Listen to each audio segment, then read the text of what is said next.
Welcome to third episode of Maths Behind War podcast. Today, we're diving into the world of military strategy and mathematical models. Have you ever heard of Lanchester's laws? They're a set of mathematical formulas that help predict the outcome of battles. The second law, also known as the square law, is especially intriguing. It states that the number of casualties in a battle is proportional to the square of the number of troops or combatants involved. In other words, doubling the size of an army won't just double its effectiveness, it will make it 4 times as effective. This law has important implications not just for warfare, but for marketing, politics, and other areas. So, let's explore the second law of Lanchester's laws in depth and uncover its secrets. We have already discussed the basics and the first law in details in the previous 2 episodes. They are linked in the description below. For now, let us focus on the second law, also known as square law. The second law of Lanchester's laws, also known as the square law, is an important concept in military strategy and other areas where competition plays a key role. This law states that the combat power of a force is proportional to the square of the number of units in that force. In other words, if one side has twice as many units as the other side, it will have 4 times the combat power. The square law is especially relevant in military contexts, where it can help inform strategic decision-making. For example, it suggests that it may be more effective to have a smaller force with highly trained soldiers, rather than a larger force with less training. It also highlights the importance of gaining and maintaining numerical superiority in battle. But the square law isn't just limited to military contexts. It can also apply to other competitive situations, such as marketing and politics. For example, a political candidate with twice the number of supporters as their opponent may have 4 times the influence. Similarly, a company with a larger marketing budget may have significantly more impact than a company with a smaller budget. Let's learn about the importance of the law in military strategy and other contexts. In military conflicts, understanding the strength and size of opposing forces is crucial for making strategic decisions. The square law provides a mathematical model for predicting the outcome of a battle based on the relative strengths of the opposing sides. It states that the rate of enemy attrition is proportional to the square of the number of enemy forces.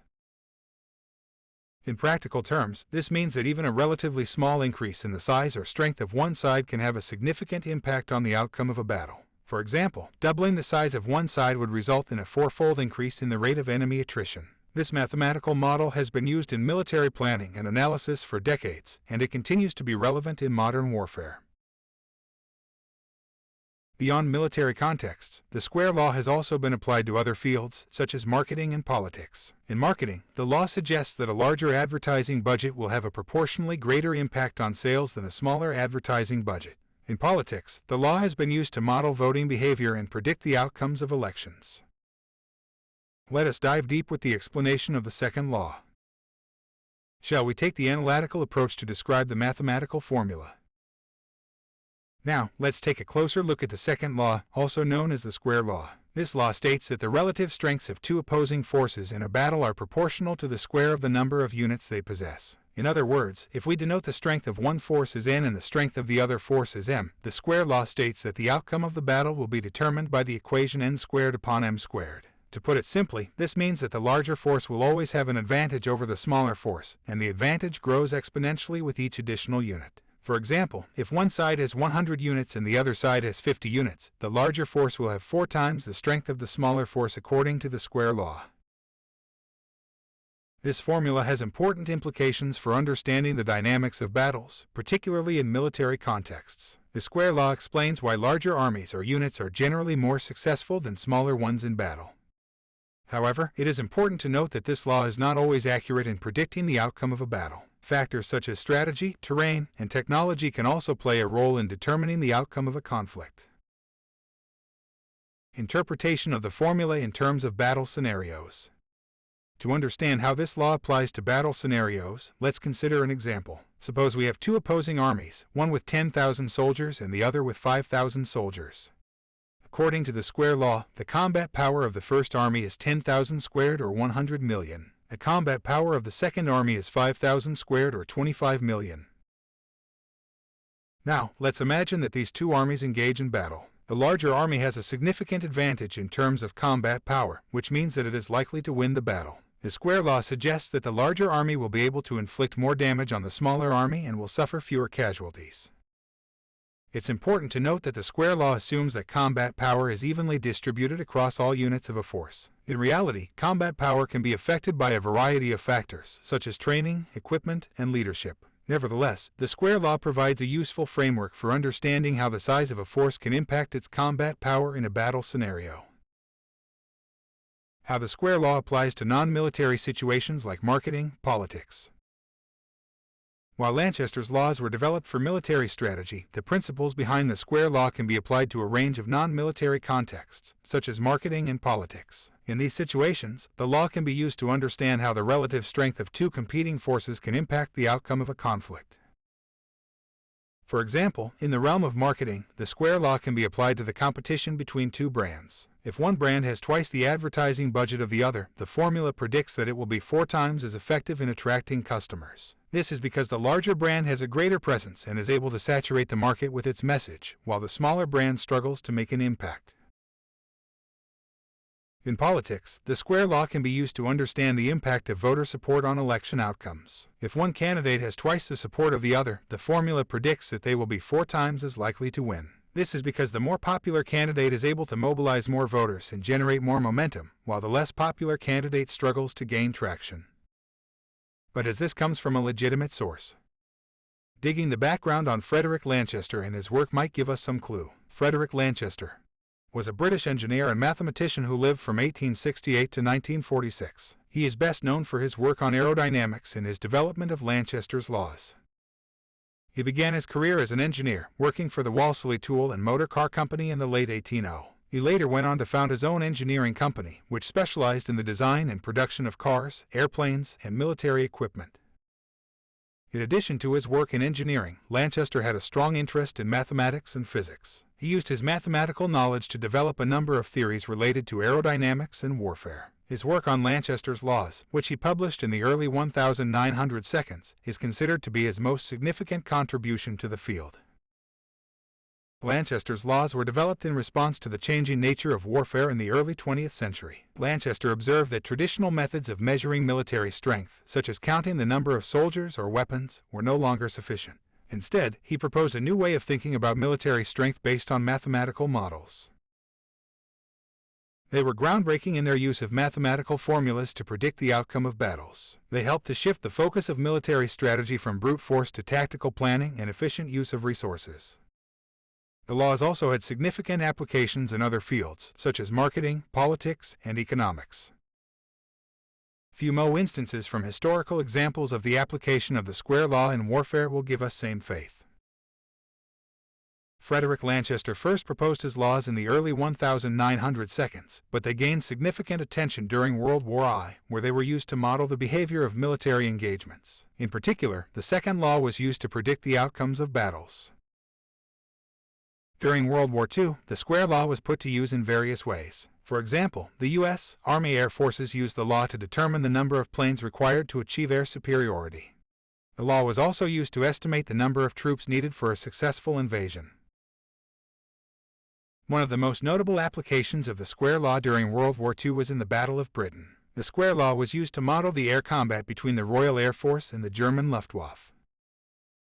The RAF had fewer planes than the Luftwaffe, but they had superior tactics, communication, and organization. Using the square law, the RAF was able to strategically place their planes to maximize their effectiveness and minimize losses.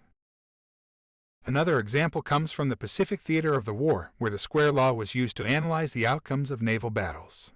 The law was used to predict the number of ships that would be needed to successfully engage the Japanese Navy. Other side of the same damn coin, let's talk about the critiques of Lanchester's laws.